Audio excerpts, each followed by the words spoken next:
Hallo zusammen, das ist Cronklitus oder Chris. Ich hoffe, alles klar bei euch, ich hoffe, alles in Butter. Hier haben wir im Hintergrund durch ein Titanfall 2 Gameplay, wo ich hier auf der Anführungs- und Schlusszeichen neue Map spiele, Angel City. Die ist aus dem ersten Teil, ist jetzt gratis für alle Spieler rausgekommen, als kleines Update. Und das ist jetzt das Coole beim Titanfall, dass dort alle Maps und Modi gratis werden sein. Und so DLC-Zeug ist dann mehr so ein bisschen kosmetisch, damit es auch fair bleibt und damit, dass sie die jetzt schon ziemlich kleine Spielerbasis leider auch nicht allzu mehr auseinander separieren mit eben so DLC und nicht DLC vorhanden. Macht schon noch Sinn. Auf der Konsole kann man jetzt auch das Sichtfeld, das Field of View, auf 110 erhöhen. Das habe ich gemacht. So sieht man am Schluss einfach mehr vom Spielfeld. Das Gameplay möchte ich so ein bisschen im Hintergrund vor sich her plätschern oder boosten. Was ich möchte erzählen ist, momentan ist Virtual Reality in einer gespässigen Situation in meinen Augen. Und zwar haben wir ja die 3 Grundplattformen, Oculus mit dem Rift und dem Gear VR, dann HTC zusammen mit Valve mit dem Vive und dann Sony mit PlayStation VR, also in dem Sinn alles bekannt. Die haben mehr oder weniger Erfolg. Es ist bekannt, dass sich PlayStation VR mehr verkauft hat als das Oculus und das Vive zusammen. Das ist eigentlich auch noch logisch, wenn man so ein bisschen von Userbasis ausgeht, ein bisschen schaut, wie viele Leute haben am Schluss einen PC, wo so ein PC Virtual Reality Headset laufen kann und wie viele Leute haben eine PS4, wo das PlayStation VR laufen kann. Mittlerweile bis zum 6. Dezember hat ja Sony jetzt herausgegeben, dass sie 50 Millionen PlayStation 4 haben ausgeliefert. Ein kleiner Anteil davon wird sicher PlayStation 4 Pro sein. Der Rest sind die normalen oder Slim-Versionen. Logischerweise, was gibt es sonst noch? Und dort haben wir natürlich eine grosse Basis, wo vielleicht etwas Virtual Reality-mäßig sich reinziehen können. Und dann ist es so, dass wir nicht allzu viele Games haben. Und mit dem kommen wir eigentlich am Hauptproblem schon ziemlich nahe. Jetzt war ja gerade PlayStation Experience.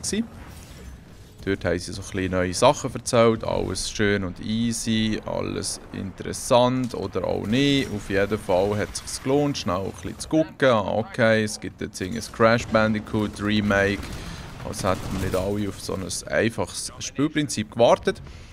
Und auch sonst gibt es ein paar Sachen, wo man sich darauf freuen kann. Die tun hier nichts zur Sache, weil es gibt etwas, das ein bisschen spässig war. Es ist genau ein Game für PlayStation VR für nächstes Jahr angekündigt worden. That's it.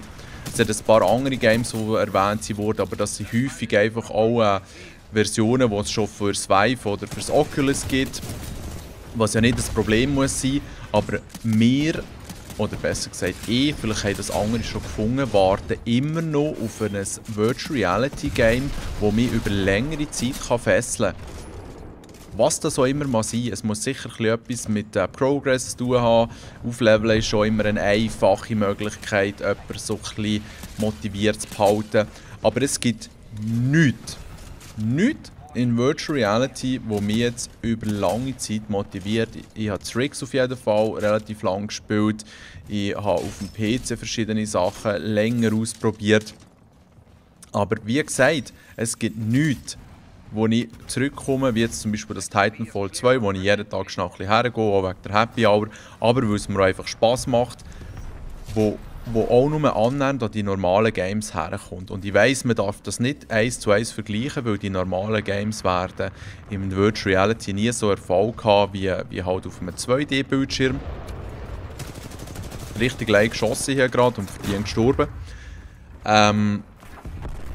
Und darum muss man sich auch ein bisschen auf andere Konzepte einlassen. Und das sind sie momentan noch probieren und ich weiss, es wird auch noch viel experimentiert.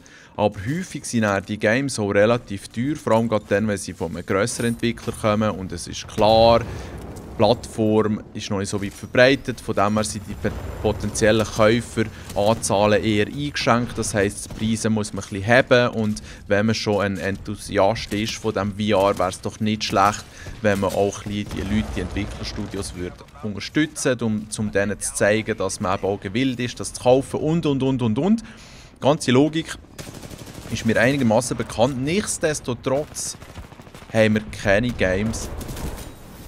Und das ist jetzt ein bisschen überspitzt gesagt, aber eben die Problematik, wo man einfach, das, was ich nicht finde, ist etwas, wo ich zurückkomme, wo mich jeden Tag wieder motiviert, das Brüllen anzulegen.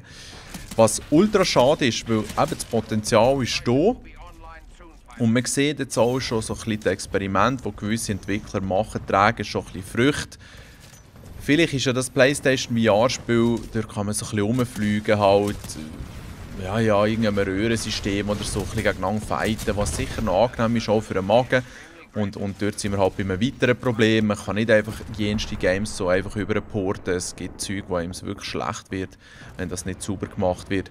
Aber eben, wir haben eine neue Plattform, wir haben viel Geld investiert und eigentlich wäre es geil, wenn man hier jetzt auch endlich etwas bekommen würde, das so ein bisschen über das Probesetup, die Experimentierfreudigkeit rausgehen würde.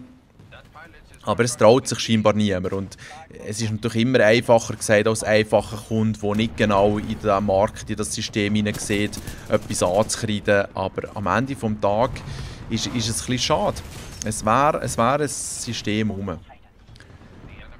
das genutzt werden kann, sogar verschiedene. Wieso findet man dort nicht irgendein Game, das einfach wirklich für eine konstante Unterhaltung sorgt, über mehrere Tage, über längere Zeit und nicht nur so Tech-Demos sind. Ein Vorteil, und das lohnt sich auf jeden Fall auch zu erwähnen, hat die ganze Virtual Reality Geschichte nämlich, sie haben sich jetzt alle so ein bisschen geeinigt, dass sie eine gemeinsame Basis schaffen wollen. Nicht, dass eben halt Oculus separiert ist vom Vive und wiederum andere in ihr eigenes Ding durchziehen, sondern einen offenen Standard, den man nutzen kann, wo er einfach bei den Virtual Reality Headsets dafür sorgen soll, dass ich alle Spiele spielen kann, egal was ich jetzt für einen Hersteller habe vom Headset. Und ob dann der Hersteller vom Headset nur einen eigenen Shop hat, wo sie wiederum exklusives Zeug anbieten, ist dann wiederum ihnen überlassen. Aber man hat mal eine Basis, wo man darauf aufbauen kann und nicht weiss, okay, das geht nur mit diesem Headset, ja, wegen dem habe ich jetzt vielleicht nur 300'000 mögliche Spieler und hat so Einschränkungen durch die Separierung mit dem offenen Standard, wo wirklich scheinbar alle dahinter stehen, wäre das schon noch easy. Sony ist nicht drauf auf der Webseite von dem Konsortium, das den Standard jetzt betreut. Aber vielleicht kommt das noch und weil sie halt im Konsolenmarkt tätig sind und so sonst auch ein bisschen eigenbrötlerisch steuern, ist das momentan noch gerade in Ordnung. Ich bin immerhin froh, dass alle PC-relevanten VR-Firmen dort eben im Boot sind. Das kann man gespannt sein, zu was das führt. Und wie schon viele, die in den 90er Jahren den ersten VR-Boom erlebt haben, gesagt haben, gescheiter noch ein bisschen abwarten, bin ich jetzt durchaus auch zu diesem Schluss gekommen, vielleicht ein bisschen später als alle anderen, aber das gibt es halt auch, wenn man ein bisschen enthusiastisch ist. Ist es jetzt eben schon so, dass das jetzt vielleicht gleich noch ein paar Jahre braucht, bis die Headsets ausgereift sind. Das ist ja nicht unbedingt etwas Neues, aber es braucht vielleicht auch ein paar Jahre für die Software halt einfach und dass die Hersteller einen Weg finden, das auch zu kontrollieren und in einem offenen Standard können zu managen, wo sich für die Entwickler auch lohnt. Ja, schon ein bisschen schade. Schon ein bisschen schade, aber jetzt müsst ihr hören, das war noch nicht der grösste Schlag ins Gesicht gewesen. Der kommt jetzt nämlich erst. Und zwar die sich vielleicht noch erinnern, vor ca. 3 Jahren habe ich bei Kickstarter ein bisschen Geld investiert. Das waren etwa 750 Steine. Und zwar ist es dort ums Virtuix Omni gegangen. Das ist dort die Laufplattform, wo man dann drauf gleiten kann, wo einem eigentlich im Virtual Reality so die Gelegenheit geben, überall natürlich herzulaufen und dadurch die Barriere, wo halt einfach immer noch besteht zwischen dem physikalischen Körper und zu dem, was das Auge und das Hirn wahrnimmt, könnte man dann überbrücken. Und jetzt gerade eben mit GTA 5, wo man schon lange in Virtual Reality spielen kann, könnte man dann wirklich auch die City latschen oder durch Countryside, whatever. Es gibt schon Videos von Leuten, die das haben vorab testen können. Das sieht alles gut aus. Und eben 3 Jahre gewartet, für jemanden, der nicht so geduldig ist, ja, ist das eigentlich schon immer wieder halt aufs Neue gewesen. Leck, wann kommt das auch raus? Es ist halt auch immer wieder verschoben worden. Aber sie haben super Updates gemacht von all diesen Kickstarter, die ich so ein bisschen mehr oder weniger mitfinanziert habe. Und ich werde jetzt in Zukunft dort, glaube ich, nichts mehr finanzieren. Das nur mal vorweg. Sie waren eigentlich die besten Updates geliefert haben. Schöne Bilder, schöne Produktionsberichte, was sie am Machen sind, was sie am Tun sind. Und dann haben sie plötzlich einen riesen Auftrag von China lancieren. Dort jenste 100 Arcades halt mit diesen Omnis ausstützen, dort schon riesen Freude gewesen. Dann haben sie so eine Möglichkeit eröffnet, wo man wie Aktien kaufen kann, obwohl das natürlich nicht Aktien sind. Aber halt einfach, man kann einer Firma Geld geben, die das dann an sie weitergibt und wo man dann sie direkt unterstützen kann. Man hat dann nicht direkt irgendwie ein Mitspracherecht, wie das zum Teil bei Aktien der Fall ist, oder kann irgendwelche Dividenden sich auszahlen. Es ist einfach so, dass man dann vermutlich irgendwo in ihren Credits seinen Namen hat. Mal, der hat jetzt 100'000 in unser Produkt investiert. Merci vielmals, du geile Sicht. That's it. Aber wer das wollte, hat das machen. Und um ganz ehrlich zu sein, nachdem dass ich das von China und dem Riesendeal gehört habe und habe gesehen, wie gut dass die sich auf alles vorbereiten und planen und produzieren, wäre ich echt auch interessiert, dort Geld zu investieren, wenn da etwas rausgesprungen wäre, um ehrlich zu sein. Weil reguläre Aktien finde ich zum Teil ein bisschen schwierig für mich zu beurteilen, ob das jetzt etwas ist oder nicht oder etwas kann werden. Aber im Virtual Reality Markt habe ich gemeint, können wir es Mühe aus. Also. Dem ist aber nicht der Fall, weil vorgestern ist ein Mail gekommen, alle Kickstarter, hey, schaut, wir haben Probleme mit dem Liefern. Wir können deshalb nur innerhalb von Amerika die Dinge ausliefern. Alle anderen bekommen ihr Geld zurück mit 3% Zinsen pro Jahr, was noch einigermaßen nett ist, weil es gibt ja jenste Kickstarter, wo du einfach kein Geld zurück mehr bekommen hast, egal wie viel du investiert hast. Das habe ich leider auch schon erlebt. Aber ja, es hat einfach geheißen, nein, außerhalb von Amerika können wir das nicht liefern. Das ist mit der Lieferung ist das problematisch. Wir haben keine lokalen Partner, wir müssten dort Ressourcen haben. Wenn es um einen Support geht, wir können das Ding nicht sauber supporten. Darum gibt es nur in Amerika. Alle anderen können ihr Geld zurückhaben oder einfach still sein. Und dann hat es schnell ein bisschen gerebelt. Es gibt ja nicht massiv viele Leute, die das Produkt unterstützt haben. Etwa 155 Kommentare hat es auf Kickstarter zu diesem Update und die Leute außerhalb von Amerika waren nicht amused gewesen, komischerweise. Überhaupt keine Freude gehabt. Und ich meine, es hilft dann aber auch nicht, wenn man die dort beschimpft und alles zusammen. Aber es ist dann ein bisschen komisch geworden, weil ich habe ihnen auch gemailt und sie haben dann relativ schnell geantwortet, weil ich kenne ein paar Leute in Amerika, die würden für mich das Päckchen entgegennehmen, würden mir das weiter in die Schweiz schicken und auch wenn das ein paar hundert Steine kostet, hey, das ist so etwas Revolutionäres. Ich habe jetzt 3 Jahre auf das gewartet. Ich möchte das echt ausprobieren. Also wenn es irgendeine Möglichkeit gibt, hey, schickt das einem Kollegen zu Amerika, dann schaue ich nach für den Rest. Ja, das geht eben nicht, weil im Fall von einem Support-Szenario... Oh, jetzt ist das Gameplay gerade fertig. Ich hänge sonst schnell noch ein weiteres an, wo ich gäbe Kills machen konnte, genau.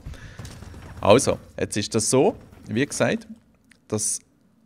Oh, Moment schnell, das Video läuft noch ein bisschen. Ja, komm, lassen wir noch ein bisschen laufen. Sie haben das abgeblockt, die Adressänderung. Und sie haben dann gesagt, schau, es ist dann so, dass im Supportfall könnten wir dir auch nicht helfen, wenn du in Europa bist und so. Und das wäre dann nicht so gut fürs Image oder für dich als Kunde wäre es nicht so angenehm und so. Und ich habe mir dann einfach gedacht, hey Jungs, was ist euch ein Problem? Zuerst erzählt ihr etwas von wegen, die Lieferung ist problematisch und jetzt kommt etwas wegen dem Support hinführen und so. Was geht ab? Und die Leute haben dann so ein bisschen mehr angefangen forschen und zum Teil waren es vielleicht auch nur so ein bisschen stinkige Aussagen gewesen, aber scheinbar ist es jetzt so, dass das Omni viel teurer ist in der Produktion, als sie anfänglich angenommen. Das kann ja schon sein. Und jetzt haben sie einfach herausgefunden, Scheiße, wir zahlen dort unglaublich viel drauf, obwohl dass sie auch unglaublich viel Geld haben eingenommen. Das ist das Hinterletzte an dieser Geschichte über die letzten Jahre. Aber ihnen ist das jetzt scheinbar zu teuer und darum haben sie jetzt versucht, alles zu canceln. Und weil ja in Amerika zum Teil so Sammelklagen dann schon noch easy durchkommen und die Firmen ein Problem können bekommen, haben sie das in Amerika dann unterlassen, das zu canceln und sie scheinbar auf dieser Überlegung, dass eben halt in Europa und allgemein in Australien auf dem Rest der Welt nicht so einfach eine Klage aufgezogen werden kann, haben sie das Ganze dann durchgezogen. Und ob das jetzt stimmt oder nur eine Verschwörungstheorie ist, ich weiß es nicht. Ich finde es auf jeden Fall das Hinterletzte von diesen Siechen und es ist in meinen Augen unmöglich, dass sie erst jetzt festgestellt haben, dass es mit der Lieferung ein schwierig werden könnte oder was auch immer ihr Fake-Thema ist, um die Kunden zu erzürnen. Und eben, es hat jenste gegeben, die geschrieben haben, hey, Giele, ich kaufe nie mehr etwas von euch. Das ist wirklich ganz leid, weil ganz ehrlich, selbst wenn wir jetzt irgendwie, okay, Europa bekommt momentan nichts, wir müssen noch ein bisschen mehr produzieren, wir müssen noch Probleme irgendwie lösen, die bekommen hier einen Gutschein, jetzt ist das Gameplay fertig, um gegebenenfalls das Produkt später zu erwerben, zu einem besseren Preis. Merci vielmals, dass ihr uns unterstützt habt und so. Und ich weiss schon, als Kickstarter hat man überhaupt gar keine Rechte. Also ich meine, man kann froh sein, dass man das Geld zurückbekommt, das sehe ich schon. Aber rein einfach so aus der Business-Perspektive, und ich weiss, es gibt heutzutage fast nur noch leide Firmen, dort mache ich mir auch nichts vor. Aber gleich, fuck it, man, fuck it, dass die nicht irgendeine Lösung anbieten können, wo ich dann selbstständig das Ding importieren kann oder was auch immer. Und dann zahle ich halt das Geld. Hey, eben wie gesagt, 3 Jahre lang warten, dann investiere ich dann schon etwas. Aber scheinbar ist das jetzt unmöglich, das zu bekommen. Und finde ich ganz leid, weil ich habe mein Virtual Reality Set aber jetzt schon ein bisschen darauf ausgerichtet, dass ich dann mit dem Omni rumsäckeln würde. Ich habe mich echt auch ein bisschen darauf gefreut, logischerweise, wenn man so ein bisschen etwas investiert und unterstützt. Und wie sie das jetzt gemacht haben, das ist richtig, richtig uncool. Und es ist noch nicht aller Tage Abend, schlussendlich kann es vielleicht sein, dass sie mir dann nächste Woche dann endlich antworten. Weil das haben sie dann auf das zweite E-Mail nicht mehr gemacht, obwohl dass ich auch anständig geblieben. Aber ich habe einfach gesagt, hey, schaut, es wäre doch cool, wenn wenigstens mein Kollege zu Amerika das kann nutzen kann, wenn er es nicht weiss, dass man es noch jemand anderes her schickt. Und dass ich dann, wenn ich dort zwischendurch zu Besuch bin, auch das mal ausprobieren kann. Hey, aber scheinbar keine Chance. Und das ist Riesenleid. Jetzt gibt es ja noch das andere, das vom Österreicher.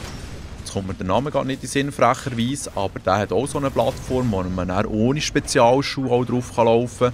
Vielleicht wird das dann noch etwas, man kann gespannt sein und vielleicht bricht das ganze Virtual Reality Zeug jetzt auch wieder ein bisschen zusammen, weil sie halt noch nicht das richtige Mittel, den richtigen Lösungsweg, den richtigen Lösungsansatz gefunden haben, um Games zu generieren, um die Hardware richtig und vor allem auch offen können zu unterhalten. Und die ganzen Anfangsschwierigkeiten, die ja überall sichtbar waren, sei das jetzt bei den Konsolen am Anfang oder bei Fahrzeugen, das hast du ja immer, bis dann eben ein gemeinsamer Standard etabliert ist. Und halt die Hersteller auch so ein bisschen geschnallt, auf was dass sie müssen schauen, was sie müssen machen und ihre Kunden auch nicht so verarschen. Ja. Es ist ganz eine gespässige Zeit. Ich versuche jetzt natürlich mein Geld zurückzubekommen, weil sie es nicht können, nach Amerika die Lieferadressänderung machen bei mir. Und dann passt das dann. Dann bin ich denen nicht allzu böse. Aber es ist einfach schon. Es ist nicht die erste Kickstarter-Kampagne, die so scheitert. Es wird auch nicht die letzte sein. Und ich kann mir einigermaßen vorstellen, dass es noch schwierig ist, einen Businessplan für ein Produkt zu machen, wo eben vielleicht erst in 3-4 Jahren rauskommt, wo man noch nicht einmal Fabrikationsbetriebe am Laufen hat, wo man noch so viele Sachen muss herausfinden, wo man eigentlich sich vorgestellt hat, die viel einfacher sind und. Darum habe ich Verständnis, aber nichtsdestotrotz, hey, es ist ultra schade. Das Omni, das hat so viele Probleme gelöst in Bezug auf Motion Sickness und Virtual Reality. Hey, es hat so gut getönt. Und vielleicht wäre es dann am Schluss irgendwie viel schlechter gewesen, als sie es verkauft haben. Darum vielleicht kann ich auch froh sein, dass ich es jetzt nicht bekomme. Man weiß es nie. Ich bleibe auf jeden Fall am Ball in Bezug auf das Virtual Reality Zeug. Wo jetzt nicht unbedingt der Hater irgendwie Benzin oder noch ins Feuer reingießen, die von Anfang an gesagt haben, das sei nichts, weil es gibt sicher Leute, die nicht so gefallen an diesem finden. Aber der Grundsatz, die Umsetzung, technisch, haben sie jetzt mittlerweile einigermaßen im Griff, muss ich sagen.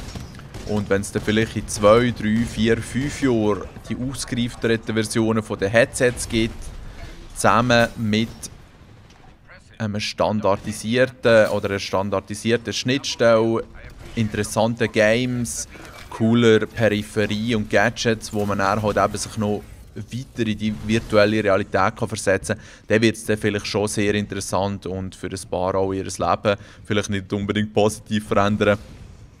Aber bis das so weit ist, hey,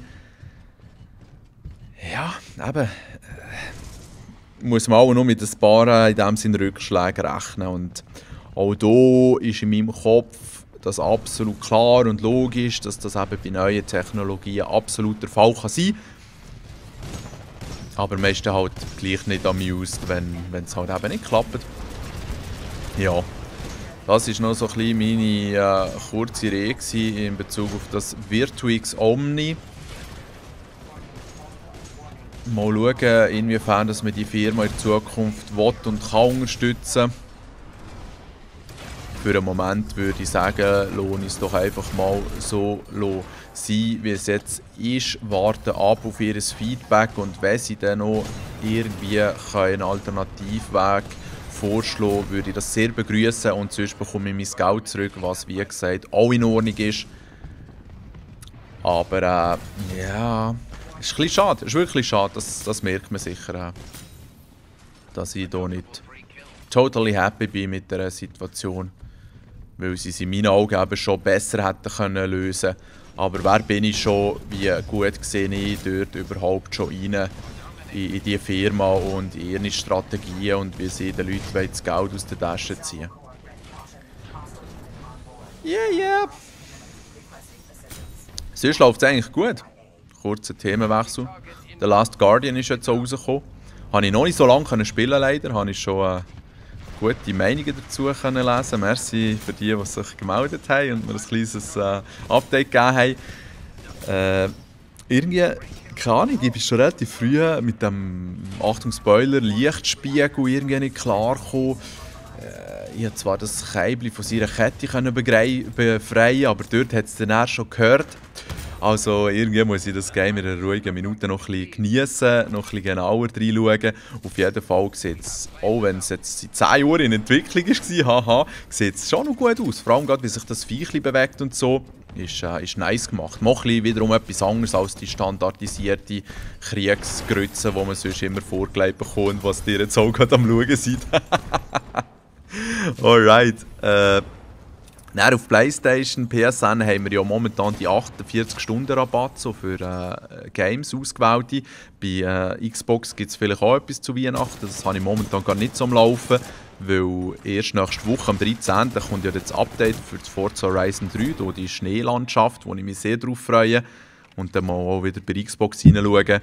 Sorry, jetzt bin ich nach dem Mic angekommen. Auf jeden Fall.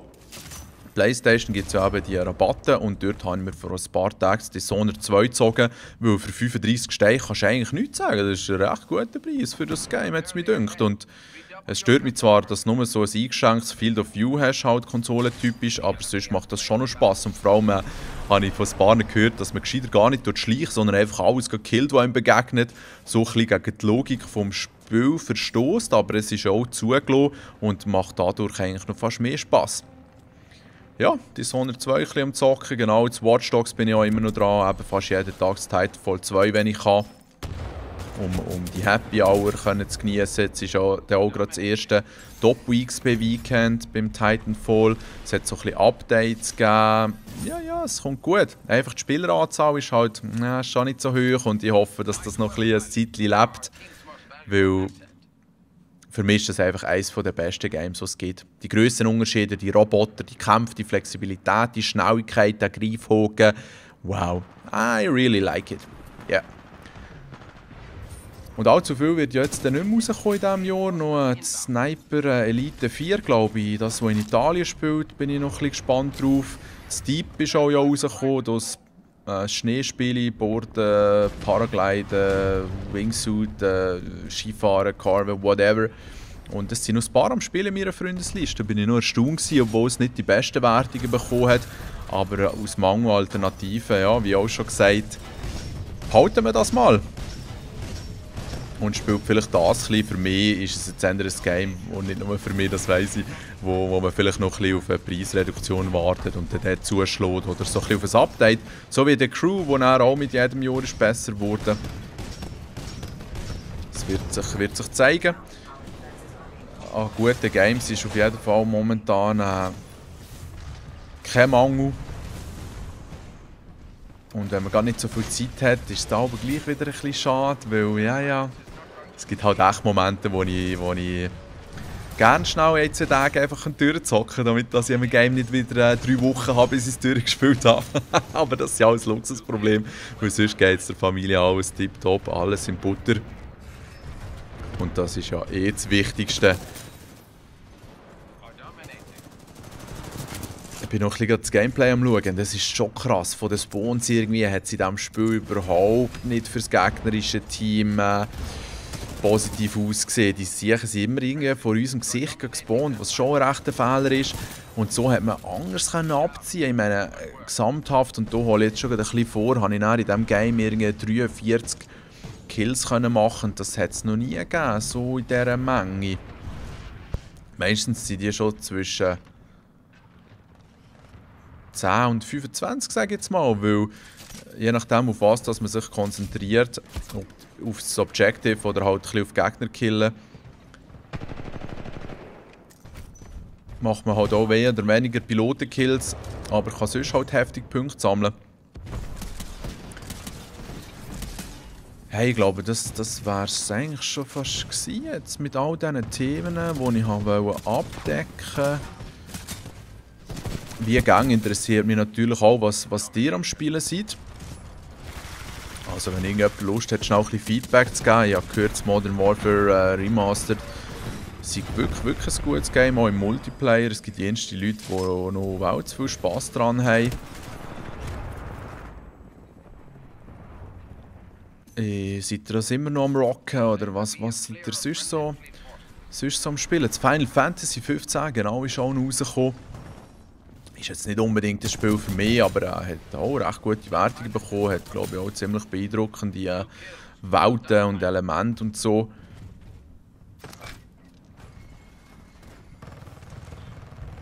Und für die nur No Man's Sky spielen, dort hat es ja auch ein Update gegeben. Bin ich nicht ganz sicher, ob es noch Interessierte gibt. Weil auch da ist man so ein bisschen, ist man als Gamer ja ein bisschen an der Nase herumgeführt worden. So, wenn ich hier mit meinem Aiming nicht mehr so klar komme. Und wenn dir das No Man's Sky dann irgendwie in 1 oder in 2 Jahren dann wirklich all den Content bieten, wo auch so ein bisschen versprochen wurde oder eben auch nicht versprochen, aber andeutet, was auch immer, ein bisschen gefaked, ist das vielleicht auch ein rundes Spiel. Aber wie der Shigeru Miyamoto gesagt hat, so der Erfinder von Mario und vielen anderen Nintendo Ideen, Geschichten, Games, ein Game, das zu früh auf den Markt kommt, wird vielleicht für immer schlecht bleiben. Weil selbst wenn man es dann updatet mit Patches und Content und so, die Erinnerung, wie das Game am Anfang, in welchem Status das war, wird in den Köpfen der Leute bleiben.